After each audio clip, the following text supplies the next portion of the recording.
Bonsoir mes très chers frères et sœurs, vous êtes en direct de votre chaîne Radio TV, Maison de la Vérité, avec votre humble serviteur, le missionnaire Constant Abraham Lalu. bandeko lelo eza mokolo na biso ya mercredi bolimbisi akati ya mboka poto mikolo na France embouteillage ezali somo alaki na rendez-vous retour 2h30 ya nzela embouteillage somo mais lokola ezali mokolo na biso ata retard nakoyoka soni te mpona kosenga bolimbisa na ndenge tobandi mateya na retard wana ezali kaka mabongisi ya nzambe ye moko soki apermetaki lelo tosala na ngongo oyo ezali ye moko nzambe alingaki eleka boye bandeko lelo oyo nzambe atie ngai wa bino kati na motema mpo ebima na monoko oyo tokabola na bino elongo ezali thème oyo thème na biso ya lelo ezali la face cachée du diable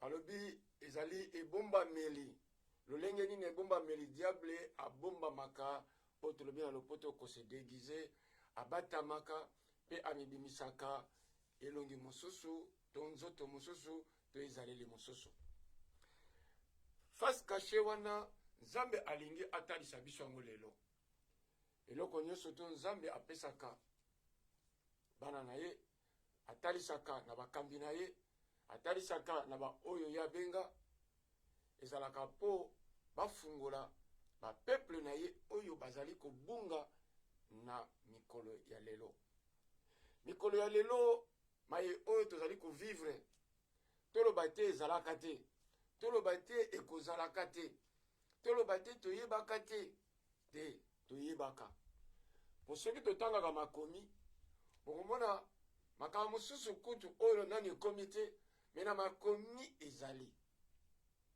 yango wana nalobaka mingi mpe nabetaka sete mingi kati na bible nalobaka bandeko totangaka makomi soki tozali kotanga makomi mingi ekozala pasi mpo moto moko bauta libanda aya kokosa yo ekozala pasi mpo moto moko auta libanda aya kobimisa yo kota kitoko alaki mpo kotisa koto ya mabe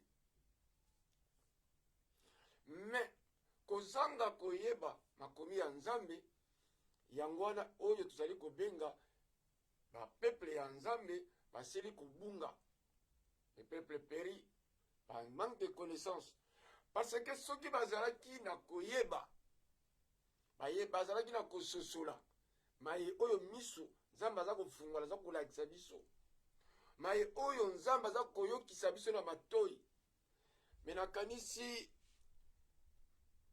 passage biblique wana ke yesu azoloba na biso mais peuple périt par manque de connaissance nakanisi elinga kozala te tolinga kozala bapeuple kuta éveillé bapeuple oyo bafungwama me eloko oyo ezobungisa biso mpo ete moyini akoma na baface caché baface wana oyo tozali koyeba yango susu te ata biso bana na nzambe ekomela biso pasi mpo oyeba ke ye pene aza ya nzambe to ye aza ya nzambe te ekomi pasi parce que face caché wana otali motu otali bizaleli otali makambo akosala olobi ke bakoseli ye olobi te eza ye te me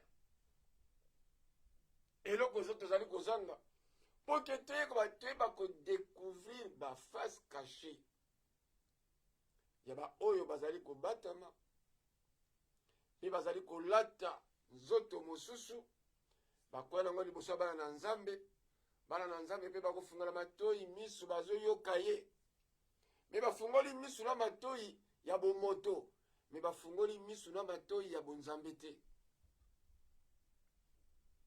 un enfant de Dieu doit marcher suivant le Saint-Esprit mwana na nzambe asengeli kotambola na lolenge conduit par le Saint-Esprit wana molenge molimo santo eza kotinda ye molimo santo ezali kolobela ye mais soki mwana na nzambe azali kotambola sans Saint-Esprit bakolokota ye na ennemi bakolokota ye na diable.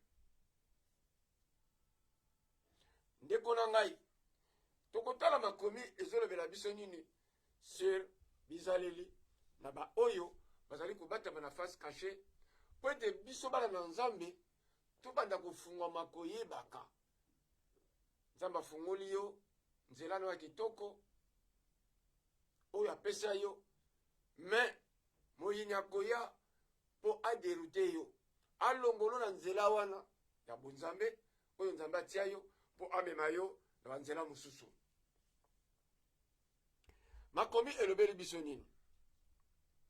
Soko tali na livre ya Jacques chapitre 4 verset 7 tina 8 yango elobeli biso boye: soumettez-vous donc à Dieu, résistez au diable et il fuira loin de vous. Approchez-vous de Dieu et il s'approchera de vous. Nettoyez vos mains, pécheurs. Purifiez vos cœurs, hommes irrésolus. Otali la libandeli, ndeko Jacques alobeli biso, soumettez-vous donc à Dieu. Tosengeli biso bana na nzambe, ko se soumettre à Dieu. Mais tant balobi ke to se soumettre na nzambe, oko se soumettre na nzambe ndenge nini? Oko se soumettre na nzambe à travers sa parole. Po yangwana nde ezala bokutani ya yo na nzambe. Po tango tali makomi na ye, azali ko obligé osala musala boy. Azali ko obligé otambola lolenge boy. O soumettre na parole wana. Yebaka okei pe kokutana na nzambe. Po tango se soumettre na nzambe, oza kotambola na nzambe, nzambe aza kolobelo pozo yokai. Résistez au diable et il fuira loin de vous. Ndeko Jacques azoloba na biso ke to résister elingi koloba to yika mpiko to zala ya kolenda.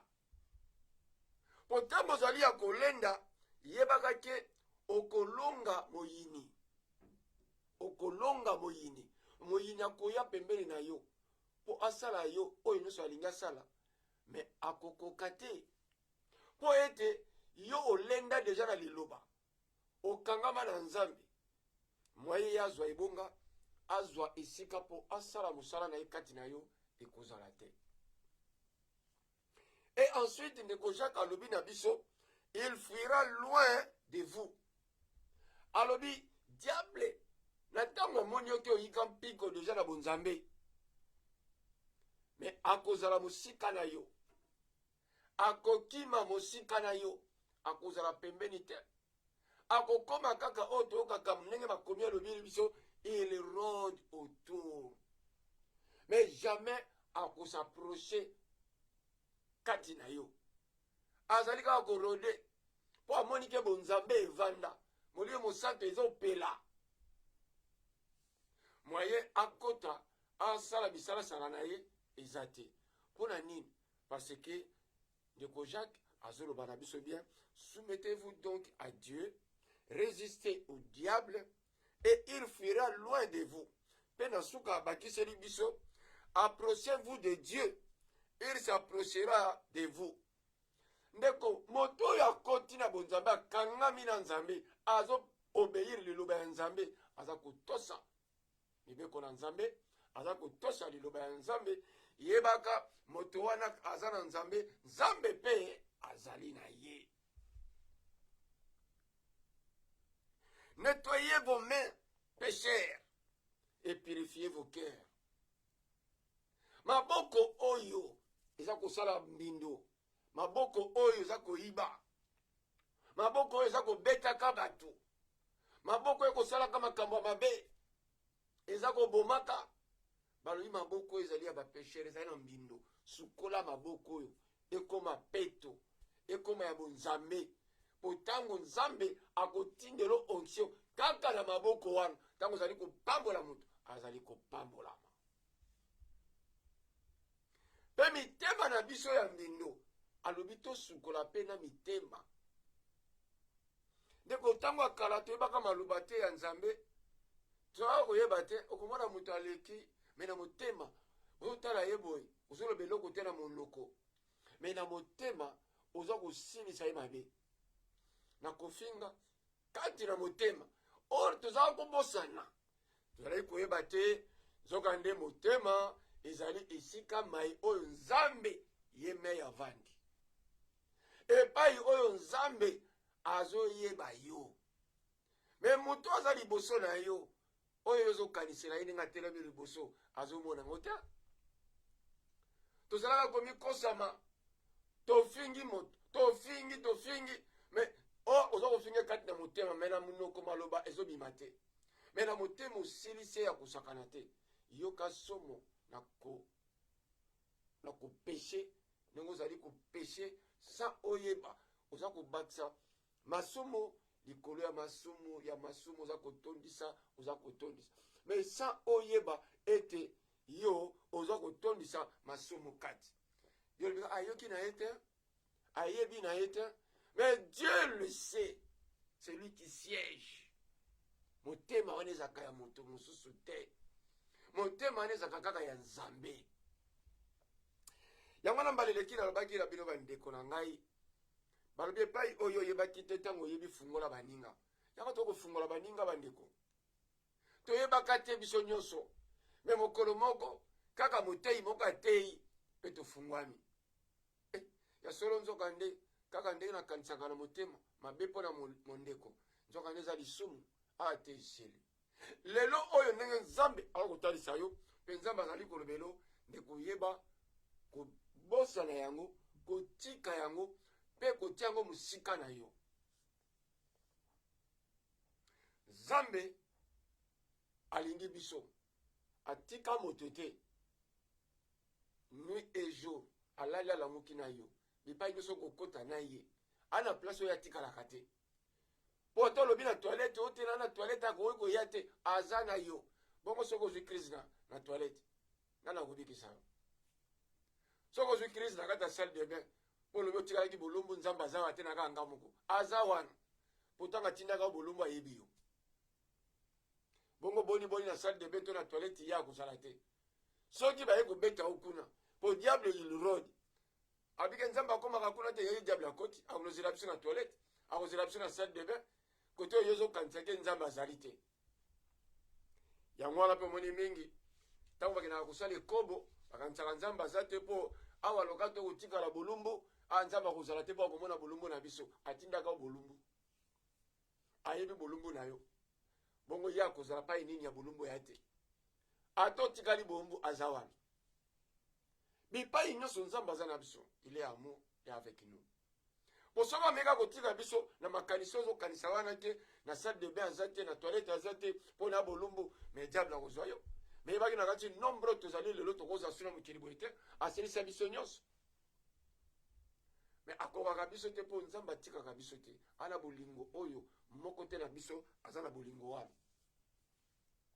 Nzambe alingi biso pe alingi tofungama pe tozala musika na ennemi. Mais tala ndenge ennemi azali ko gagner terrain na place biso to yene ko évangéliser, to gagner ba âme, na o ba bunga, na o ba yebi Nzambe te, to ramener bango epai ya tata. Mais diable lelo oyo aza ko gagner terrain koleka biso bana na Nzambe. Mosalani to kosala. Voici comment diable il est en train de déguiser. Oyo zali koyeba te oyo nani. Ya solo pena oyo ezaka kaye, mais ya solo ndeko ezaka kaye, c'est le diable. Ce n'est pas une autre personne. Ye akoyaka na lolenge oyo yo okomikitisa, okotosa ye, okomone muto malunga, okomone pena ye azo soutenir nga yenda lingenga. Nombreux sont ceux qui estiment que si Christ est proclamé, il n'y a aucune nécessité à évoquer. Satan et les démons, c'est une attitude malsaine. Jésus-Christ lui-même a montré toute l'importance que ce sujet revêtait pour lui. Et ce qui était au moment de Luc, dans le livre de Luc, chapitre 10, verset 18 à 20. Jésus leur dit, je voyais Satan tomber du ciel comme un éclair. Jésus est mon kalobi. A mon qui pena sata sa ko koya boy. Lokola ngeli mon kalobi o lobi ange nan. Et ça ko pela mwinda bo Jésus a quitté le col éclair. Quand on est au monde ka to moni ange. Ouais ça ko briller. Ta ange, on est allé ange keba. Jésus nous a dit, Jésus leur dit, je voyais Satan tomber du ciel comme un éclair. Ceux qui y moko mwana nan kolo mwana nan nzambe ye moko nzambe alobi ke amona ki Satan ngaza ko kita koi. Mais amoni etanga zo ko koya lokolo éclair moko. Ils ont pela minzoto moko ils ont ngenga. Tala déjà na lolenge oyo même Satan aza koya ko tenter nzambe. Ce qui déjà ko nzambe ye moko Satan aza ko taki aza ko mekaye bongo yo oyo oli ko mikangama na nzambe te. Yo oyo otikino vide pour nzambe so nzambe akusala noni. Et diable plutôt akusala na oni. Pour aza ko tenter kutu ye moko Jésus. Diable a tenté Jésus combien de fois? Dans la Bible. Bongo yo, oyo lobike, oh Jésus n'existe pas, Dieu n'existe pas, butikangala sa na vie nanga. Neko sa la vie. Linga ba yo moni lelo to termine boso to pesa yo sango. Oyo pe pa ibiso to utakala mususu. Mai oyo nzamba sali kati na biso to lingi to na souci to kablano elongo. Neko sala na souci, na sala mutema mabe ya kondima yo, okweli sika mabe. Mais bipa yo nga pena koyaka babimisi ngai ngai pena musala oyo fona kende pe kosunga ba oyo balingi bakoya babima. Na verset 19 alobeli biso, voici je vous ai donné le pouvoir de marcher sur le serpent et le scorpion et sur toute la puissance de l'ennemi et rien ne pourra vous nuire. Yesu mwana nzambe alobi ndenge bozala na bandeko na ngai. Mon frère, yebaka ndenge ozali wana soki omikangama na nzambe omipesa na nzambe otosaka nzambe ndeko na ngai yebaka ke ozali na pouvoir oyo atikela biso. Yebaka ozali na pouvoir oyo atikela yo apesa yo. La pouvoir wana yebaka te tango ennemi azoya ozali na capacité ya kotia ye kaka loboko. Olobi au nom de Jésus recule. Olobi au nom de Jésus kufa. Au nom de Jésus kweya. Et quand Jésus nous dit que nous avons le pouvoir, nous pouvons déplacer les montagnes, ne faut croire, avoir la foi ferme, avec assurance, tu verras la main de Dieu. Ndeke lokuta moko teza na Bible. Oyo toza ko vivre déjà lelo po tangi makomi oloba ya solo. Biloko balobi yango kala. Mais tala tozo vivre yango lelo. Soki yo milengelaka te ekobeta yo. Mais soki yo milengelaka ekozwa yo te. Ekozwa yo te. Tala bana na nzambe boni pe bakweyaki na piège ya kozwa maladie oyo ya corona. Bana na nzambe pe bakweyaki na piège bazwi maladie oyo ya corona. Mais bakoti pe na koma. Mais nzambe wana oyo alekisaki une preuve wana ebaki tina na bimisi ye. Eza pe na bana na nzambe oyo bazali ko traverser mais corona ezokomela bango te. Baza ko vivre pe baza ko lia sika moko na moto aza na corona mais ezokomela ye te. Po amikangama Dieu seul le connaît. Moi ngai na différencier na lo bandeko te yo usala ka masumu ya corona ezuyo te. Il y a des choses que Dieu autorise, plutôt il autorise parce qu'il le sait pourquoi il a autorisé. Aibiti na ni na vandiso mikoloana. Aibiti na ni ma kotio na koma po mona na circuit ayebi parce que makambo tanto zali koya soki yo zalaki na circuit tanto ngo mona kufa. Tanto lingaki komema yo na kufa mais comme il sait le projet qu'il a mis sur toi a écarté yo na danger wana. Oyo mona ka biso mingi bato ba binzambe te bakolobake ah pourquoi Dieu m'a abandonné, pourquoi Dieu m'a laissé, pourquoi Dieu m'a fait ceci. Dieu n'abandonne personne. Dieu est amour. Dieu aime tout le monde. Nzamba za bolingo abandonaka mutu te et akobandonaka pe mutu te. Mais nde tosengeli kosala attention ya kozala na nzambe mpona koyeba façon oyo diable lelo oyo ennemi modelo akomi kokotela biso, modelo akomi koya pembeni na biso, modelo azokoya kosakana na biso. Ndeko tosengeli tokoma ya kolenda po ete diable akoka kosala mosala na ye na mai oyo alingi asala te. Diable n'a aucune puissance. Diable a une puissance démoniaque. Mais Jésus, le Dieu le Père, a une puissance. Il y a qu'à délivrer, il y a qu'à bénir, il y a qu'à protéger, et il y a qu'à salayo bolam. Mais jamais Nzambe a la puissance oyo et baby saka bomoyi ya mwana Nzambe. Or le diable yango wana soko tali lelo tala na États-Unis toyoki ko pe na Afrique du Sud et babi da se tambo na bamboka ebele na mona ki lokola lokuta mais tango lokola biso to linga ka vérité to koti pona ko luka vérité to moni ya. Là il y a maintenant des églises qui s'appellent églises sataniques. Tala même batamité ba ki soni ya ko batamate. Oyebeli boso église ba ko pena ke église satanique. Ba autoriser ba mpe mikanda na bamboka wana. Toyoki pe awa mikolo kuya balobi pe baza ko ndima mpe na France ezali secte ezali eloko mutu na mutu wana eloko na kosala asala. Tala ndenge baza ko autoriser makambo na pete nyonso. Elingi koloba bazali kopesaka diable faveur akota na bombo ya mutu asala lokola alingi. Na lobaka ne bandeli ya coronavirus. Na lobaka balobi vaccin au première dose. Na lobi ndeko tokokoma ti na troisième dose. Na lobaka ndeko tokokoma ti na troisième dose. Yango to na molelo. Mais yebaka troisième dose yango pe tokoleka. Kala te bokoyoka bakobenga quatrième dose, bakobenga cinquième dose. Nous sommes fungoma, soko zana bonzambe, on peut comprendre qu'est-ce qui est réservé là-dedans.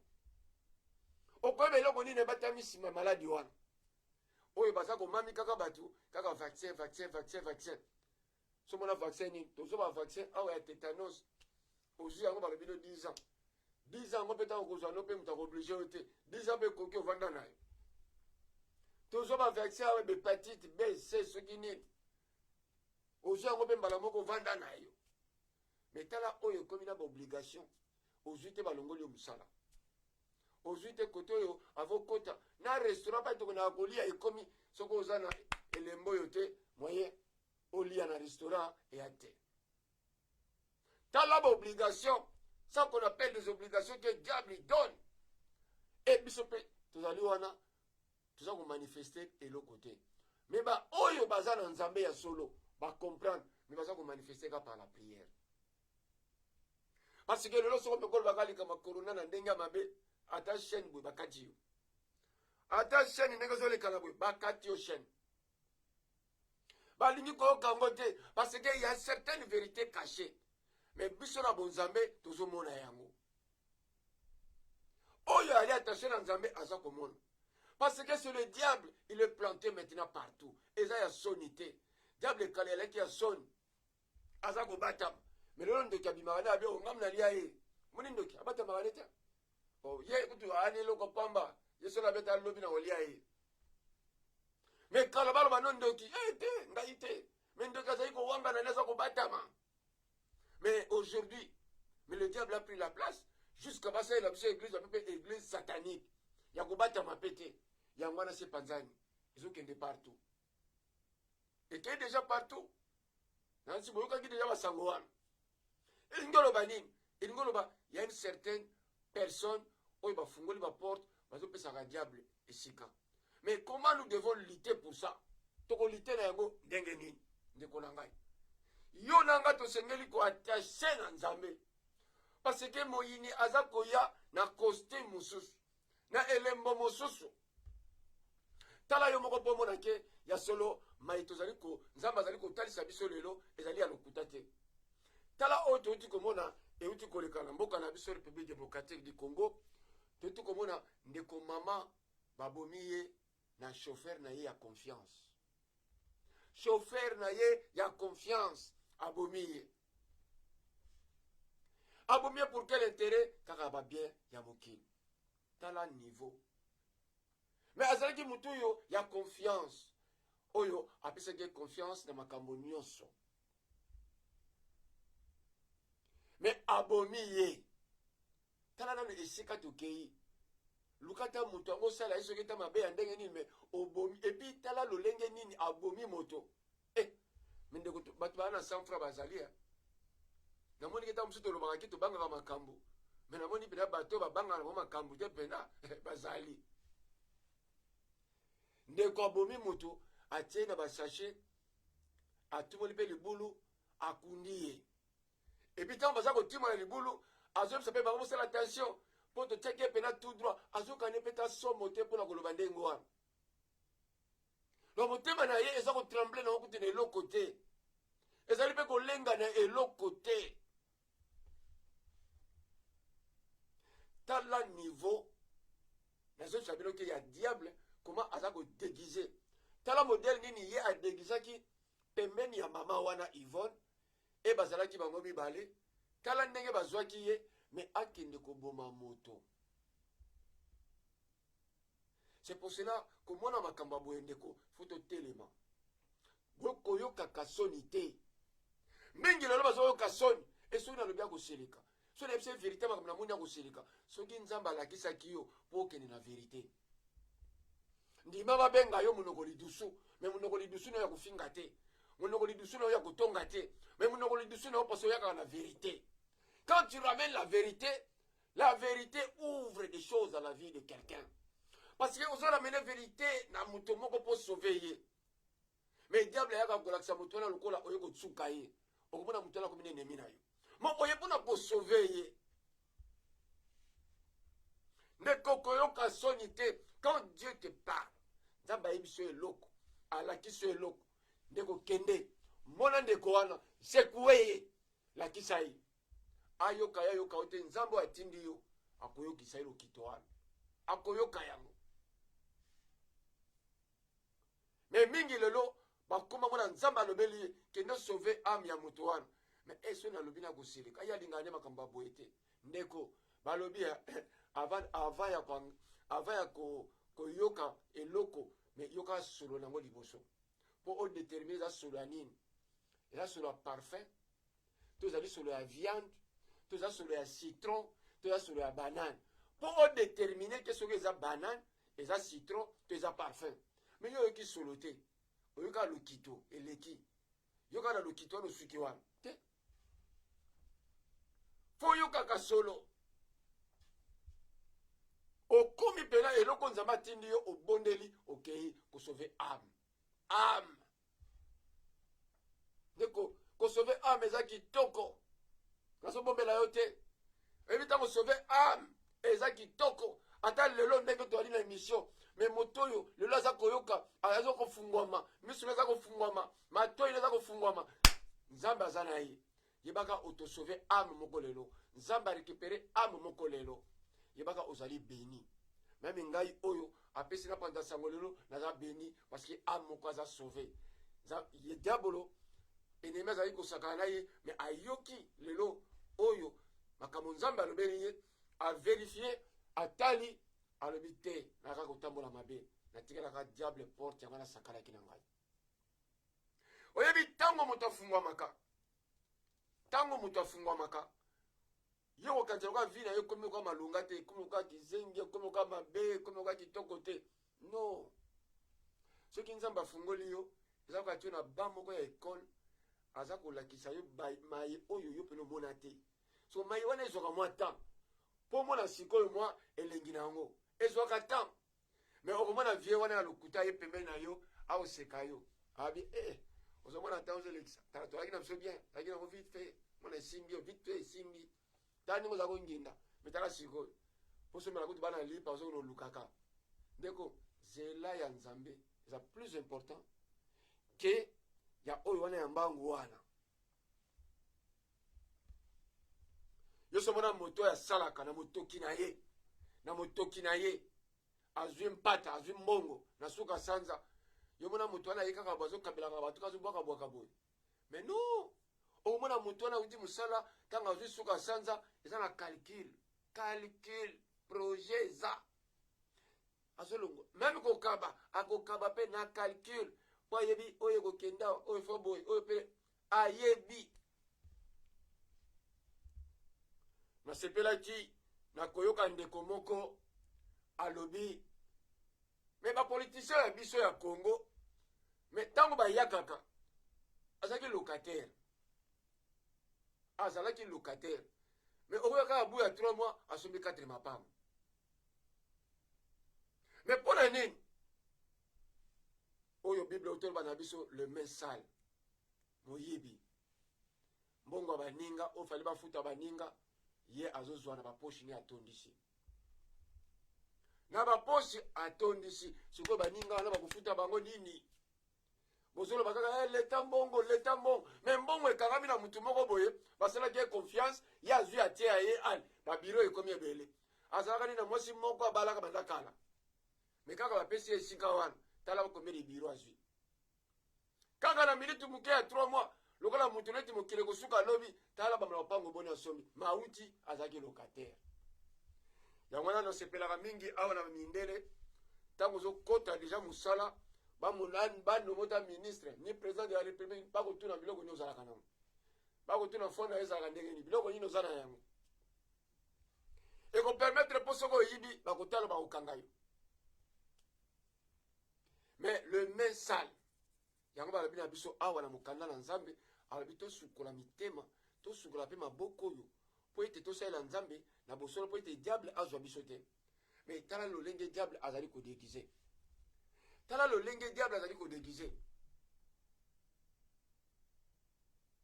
Je vais vous dire encore une chose, mes bien-aimés.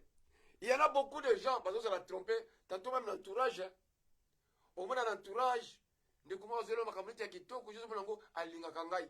Yo bozo fungulela ye vina yo nyoso, bozo ko etale vina yo mobimba. Or mission na ye ayeba vina yo, ayeba ndenge nini ako détruire yo. Ça c'est le face caché ya diable, ndenge nini ayakaka na costume ya kolasa mutu moko musantu. Tomoni bato ebele okomona pena mamo etala bible munene asali peka tata etala bible munene asali peka mais makambo oyo aza kosala na nsima nkuku mais il y a de gestes tokoyebango lelo koma koyebaka bato wana bato bakabaka na bango mais jamais okomona mutu azwa fo na ye makabeli yo jamais mutu asalaka ake tongo ti pokwa na basuka asanga afuti ye salaire mais quand ma foute salaire azwi nyonso ata kabeli yo ndeko ya lokuta tala vi ya moto wana malamu tala vi ya moto wana malamu ezali baye oyo aye kopesa biloko ya sukali mpona kozwa yo okokama alobi vi na yo echange okomona mabota olaki na mabota ekimi okokama bana na yo na ndako akomi koma kizengi okokama vi na yo bozwi eza susu te mpona nini oliaki mbongo oliaki mpata ya diable. So diable azozela retourne